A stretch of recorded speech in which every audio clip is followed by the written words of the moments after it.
Hey lovely people, welcome back to the Juliet Kamanga show. If you have been here before, and if you haven't, welcome. Happy New Year, I guess. I don't know if it's inappropriate to say it so late.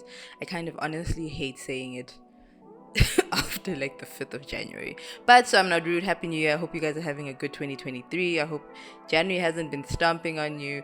Actually, I hope January hasn't been curb stomping on you the way it has me. Because, again, just terrible. You know, I realized the only difference between this January and the last January is that last January the economy was better. Today I want to talk about Velma, but before I talk about Velma, can I tell you something real quick, okay? Because this is the first betrayal of the year. I recorded a whole reaction / commentary, situation about Velma as I watched it for the first time 2 days ago, and my camera decided to betray me and lose focus as I was saying the important stuff. So half the video that actually has me talking coherently without like, oh, is this what's happening in the show? All of it gone. All the authentic feelings I had gone. But you know what? I'm going to take that as a practice run because I'm going to assume I was talking shit and just, But yeah, so I need to talk about Velma. So let me just break it down. In case you do not know, Velma is the character from Scooby-Doo, and they decided to do an adaptation situation about Velma from Scooby-Doo, making her an Indian girl, still with the same name, Velma Dinkley and everything, and she has more of a backstory. She is now in high school and she becomes almost like an Ally McBeal, like Veronica Mars. I don't know if that's the best way. I'm just trying to say she becomes a teenager who solves mysteries as she does in Scooby-Doo, except this time it happens in a very different way. And Mindy Kaling is attached to the project, and if you haven't been, unless you've been living under a rock or don't use Twitter perhaps, people have been talking about the fact that they think that Mindy solely has ruined Scooby-Doo franchise forever and should die. This is not what this is about. I'm not trying to comment on everything that people have been saying because I don't think that what they're saying makes any sense. I think people are being a bit dramatic, just a little bit dramatic. Like, I definitely think the whole thing about how she likes making Indian girls kind of feel like losers and, want to date really asshole-ish men. I definitely believe that's true. But I think that's just a personal thing because of her whole relationship with that dude from The Office. But I think it's just because, we draw from our lives a lot of the time when we make TV, when we write. If you're a writer, you know what it's like. Even if your side character comes through, they say something you say and you're like, oh damn, it feels like therapy. So I think she goes through a lot of therapy with her characters. I don't want to make it seem like just because Mindy's attached to this project, she firstly is solely the only person responsible. You can critique her about how she characterizes Indian people, especially as an Indian person. You may say what you want. That's not my problem. That's not my indabas. But I definitely think that, we should be very careful about the fact that if we don't like something, people must now be cancelled. There are people out there who still have soccer careers who should be cancelled, but let's not talk about that because he was at the World Cup even though he confessed to a particular crime. And it's like, these are the people we should be focusing on, not someone who wrote a show and kind of ruined it, which is what I'm here to talk about. I watched Velma with no actual understanding of what it was about. All the description I gave you was because I watched the show, but before then I had no idea what the setting was. I've only seen screen grabs of Velma, like her new look, and then I saw a screen grab of the first conversation where Fred is defending her, or a clip or something like that. I don't know, but yeah, that's pretty much all the context I had. I had no idea that she and Daphne hate each other, and no idea Scooby-Doo was not part of this, not even as just like a dog. Maybe he comes through, I don't know. And I had no idea they decided to just get rid of Shaggy's whole name and name him Norville? What the hell? So it's very interesting choices were made, and I'm going to break it down. So if you haven't watched the first episode at all and you want to watch it without spoilers, I suggest you come back once you've watched it because I'm going to talk about it. But if you have watched it, sit down, get a snack, get a Scooby snack. Disclaimer per usual, these are my opinions. I'm not saying you shouldn't like the show. I'm not saying that if you like the show you can't tell me you did. I'm not saying that you must agree with anything I'm saying even if you didn't like the show. I'm just coming from my perspective as someone who enjoyed and watched all of Scooby's franchises, honest to God. Like, I'm a big Scooby fan, and I was of course excited to hear that they were coming off with a spin-off of Velma, because Velma's always been my favorite character since I was a kid. I always felt that she was pretty cool because she made me feel seen even before I knew I was a nerd. because when I was 5, what does that even mean? Do we have personalities? Really? Like, really, do we have personalities? At the time I felt seen because she read a lot, and I started reading at 5 years old, and she like was very inquisitive and liked figuring things out, and so did I. And I felt like there were a lot of similarities between us that, you know, I grew to enjoy about her. And I was really excited to see what they could do with the idea of an adaptation that centers around Velma. Like, what could that look like? But I guess they decided to look at it at a very different point of view, where Velma was always someone who was very inquisitive, and she liked trying to figure things out. Her mom used to write murder mysteries or mystery novels. My mother wrote mysteries. Velma had that normal inquisitive thing about her, and then she stopped doing it because she realized that her mom hid Christmas presents for her, and she felt bad because she's like, oh, I was so inquisitive that I found my Christmas presents before the time I was supposed to find them. Mom's like, fine, I'll get you one more present, don't you worry. She left and never came back, and Velma always blames herself for the disappearance of her mother, until one day literally a dead body falls out of her locker, and it's this brainless girl who named Brenda or some shit, and she now has to figure out who committed this murder, right? And we kind of go through the first moments of like seeing if Velma will, you know, investigate or not, and these incompetent cops blame her for the murder because like it's in your locker, so you know. But at the end of the day, it kind of like she finds out, oh, it's not me, I'm gonna look at ways to find somebody else, and they kind of come up with this like detective looking for some kind of, you know, clue, and they end up implicating Fred. Yeah. And then Daphne is now Asian, and Shaggy is now a black dude with dreads, as I said.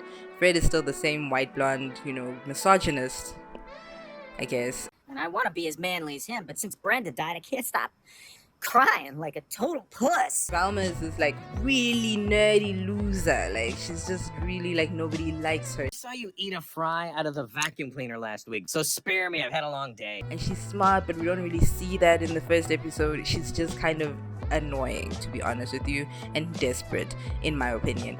And I just felt it was so weird because I feel like Velma's always been quite confident, and you know, she's got a lot of self-confidence.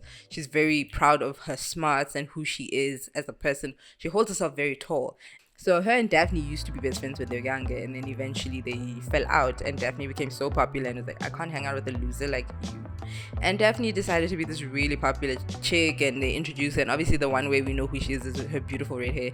First thing we see of Daphne is her naked, and they do that thing where they like make the comedy on the nose. Topic of the day. Have you ever noticed how pilot episodes of TV shows always have more gratuitous sex and nudity than the rest of the series? Oh my god, I have. And they do that a lot, like lots of on-the-nose jokes, which I definitely do not mind if done well. I think that if they had a balance where they have a few on-the-nose jokes like sprinkled around the episodes, I'm cool with that. However, if you do it in every scene, I'm annoyed by that. Also the length of how long you do it, because if it's a whole conversation and the entire scene is structured about being on the nose, then I kind of start to question whether it's really smart writing or you think we're stupid, or you are trying to be too clever in a way that's annoying. You know what I mean? It's like, we're gonna beat you to the punch and talk about why we're problematic before you even can. Smart writing is nice because if you write it in a good way, if you're very clever with how you write your jokes, people will get what you're trying to say without you having to point it out. Because, you know, a joke doesn't work if you have to literally like draw out the map of the humor, in my opinion. I'm just saying, you know, it's like you guys can find a way to make it smart without being on the nose to a point where you're like, oh my fucking word. Please stop. I mean, and this is not to say they didn't have really good jokes within, like, you know, the show. I enjoyed the joke where, you know, Daphne was confronting Velma in the bathroom and then she's flashing the toilet and washes her hands and joins the group. That was like, oh, you expected she was some random person, but she's part of the whole posse that's trying to attack Velma. Hilarious. You know, even the moment where Norvak, whatever his name is, was confessing his feelings to her when she was having a hallucination. Very interesting way of, you know, like he's trying to confess his feelings and say the truth and have this genuine moment, and she doesn't see it and thinks it's hilarious. And then later on she brings it up like, this one's a comedian. And that was quite funny, you know what I mean? Because it wasn't saying, haha, I'm laughing at you because I definitely cannot believe that you love me. Oh my god. Because this would be funny if you actually loved me and I laughed at you, but you actually had the genuine feelings. See, that's annoying. That's annoying writing. You do not have to tell us that's what you're doing. Some moments I'm like, dude, it's okay. You guys are funny. And I know Mindy didn't even write this episode, but for example, because everyone's coming at her, Mindy is a fucking great writer. She is so good at writing. I love the show she's created. I loved all the episodes she's written on The Office. Whenever I saw her name on The Office, I knew it was going to be a great episode, and it definitely was. The Mindy Project was amazing. The Sex Lives of College Girls is amazing. So I'm not going to be like too mad at her because she had a flop or even had a pilot flop, because honestly I haven't watched the second episode yet, so maybe it's not that bad. But I definitely think that like some of the writing was questionable, and some of the decisions they made on how they want to approach, you know, this whole Velma character were questionable, because it's like, why did you guys decide to do this? A lot of the time I kept asking myself, but why? Every time I saw something new pop up, I'm like, okay, huh? I really wanted to see why everyone was kind of mad, and everyone's anger is very different reasons behind why they're annoyed with the show. But for me personally, I just think that the intention behind why they made the choices don't make sense to me. And I know it's only episode 1, but I don't think I should be questioning so many things in the first episode of a show where I'm like, this is weird. And the reason it's also easy to question things is because of the relationship we have with Scooby-Doo anyway. So Scooby-Doo is ingrained in a lot of people's lives, and if you're going to reboot anything towards Scooby-Doo and Mystery Inc., why go with the direction of everyone hates each other, Daphne's a bitch, Fred is a misogynist white dude? I don't think that it makes sense to just go, because you're a white dude, you're going to be a misogynist. Does that make sense? It's not even like it's based on anything of Fred the character. Fred the character in himself is this popular dude. He's a bit daft sometimes, and he's a bit, you know, he's very goofy, he's playful. Not goofy like Shaggy and Scooby, but goofy in the sense that he's just like, you know, he says really dumb shit like any teenage boy, and you're like, oh my god, Fred. No matter what the adaptation, even though I think, if I'm not mistaken, when in the Pup Named Scoob, when they were kids, Fred was a bit of a big head. I'm not gonna lie. Okay, they were a bit different. But at the same time, I feel like he was never like an asshole like that. Do you know what I mean? Like he's not like a dick. Like, you know, I don't think when people think Fred from the old stuff, they're like, ah, that piece of shit. Ugh. Like, you know, he's not like Ross from Friends. I don't know why you'd pick, because he's the only like white guy you kept in the group, only white person you kept in the group. You're like, we're gonna make him a piece of shit. It's strange to me. Like, he could have been slightly misogynist and I wouldn't have been mad, because sometimes, yes, it's a very valid characterization. He's a teenage boy who is popular. These things happen in this time, in day and age, cool. But now he seems like he watches Andrew Tate like for real, and I'm like, why would you do that to Fred? Because nobody in Mystery Inc. was that problematic. Like, am I supposed to ever root for him? Because I'm assuming they're gonna create a Mystery Inc. and I must like Fred at some point. I'm not gonna like him, because I'm gonna remember he was a dick. If he ever ends up truly dating Daphne for real and properly, or for some reason gets with Velma, which fine, I'm never gonna like him, because I remember he was a piece of shit to both of them. And then even with Daphne, I'm gonna be like, but she was just a bitch. I honestly feel like they created each of these people as caricatures, and it's just so weird, because it's like, you know, as much as, yeah, maybe they weren't the most deepest because they're cartoons, but they weren't the deepest, but they had character. And I feel like to get rid of their character and make them literal caricatures, the loser non-skinny girl who, you know, is just a loser and nobody likes her. Oh, the skinny, like, pretty girl who everyone likes and is super popular. Oh, the you know, really popular rich boy who's a misogynistic piece of shit. Oh, the black dude who's like really quiet and is really passionate about one thing, anti-drag campaigns, because that's what they did to him.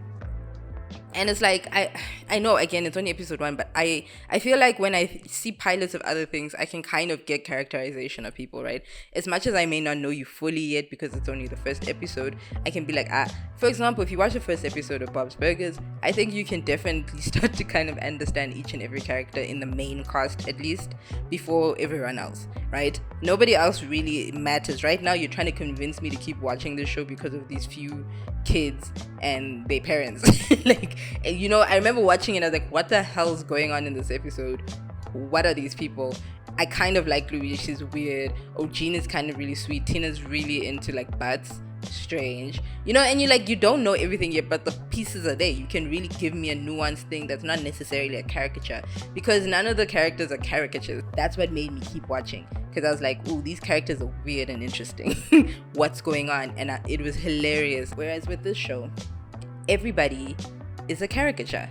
Everybody, like Daphne's just a bitch.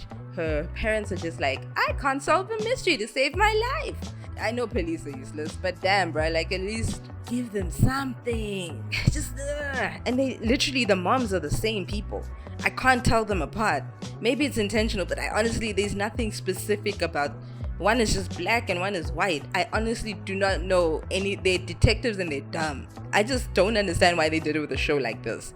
I think if it was, and honest to God, if it was a random group of people, some random child named Valerie is trying to become a detective and was inspired by Scooby-Doo, oh my God, yeah, I would be happier, because I have no relation or relationship with the characters being made. I have no idea about any depth. I don't know anything. So you can create a whole thing from scratch, and if it's a caricature, I can be like, kind of boring, but it's fine. I'm not attached to anybody. So let's see how it goes. Whereas now my mind is like, Mystery Inc., Scooby-Doo, detective, trying to solve things. I mean, yes, it's more adults. They have actual murder happening, and they talk about different, they talk about sex and stuff like that. It's very adult. There's some like mild nudity, because you'll see asses and whatever. However, it's like, I don't mind it being adult, but don't get rid of the whole thing of Scooby-Doo. You can make it more humorous, but the whole thing about Mystery Inc. is the mysteries and how interesting they are, and the dynamic between the group. And if the group is shit before they get together, why would I want to watch them? Do you know what I mean? Am I making sense? And look, again, if you liked it, if you liked the adaptation, I am not even mad. I honestly, as I said, would have liked it if I had no association with these characters. I just feel like if we make things as people, things need to be intentional. And this is not me trying to gatekeep how content is made, but I think what makes things so good is when they're intentional. When you're intentional about the world building, about why you're doing what you're doing, who you're placing in spaces, that's what makes good comedy. That's what makes things like The Office so good, New Girl so good. And you want to create a show where people keep rewatching Bob's Burgers and still laughing, and you know what I mean, like you want to create a world where it's like, yes, this makes sense, because everything was intentional. Even if they didn't even know they were gonna have a second season, that's not the point. I know that with that in that first episode in The Office, we were trying to understand why Michael is the worst person to be running an office, and just a shitty human in general. But also it's like the dynamic he has with everybody else there, and how they feel about their boss, and you kind of start to see the development of when he becomes a better person, how everyone kind of gets attached to him, because he did grow. Even though he is so cringy, you start to realize that's just fucking Michael, you know what I mean? And it's like, that's the joy of it, is that from the beginning everything was intentional. You understand why they made that episode and what it's trying to say, and who the characters in the episode were, even though it was a pilot, and you're like, and even though you're probably like, oh, I hate watching that first season, you still get the intention. It's not about whether you liked it, it's about the fact that you're like, I get it though. So I definitely think that being intentional, if they were more intentional about why, because they explained every other fucking thing to us except why they decided to make these characters shitty humans. Like, every one of them are not likable.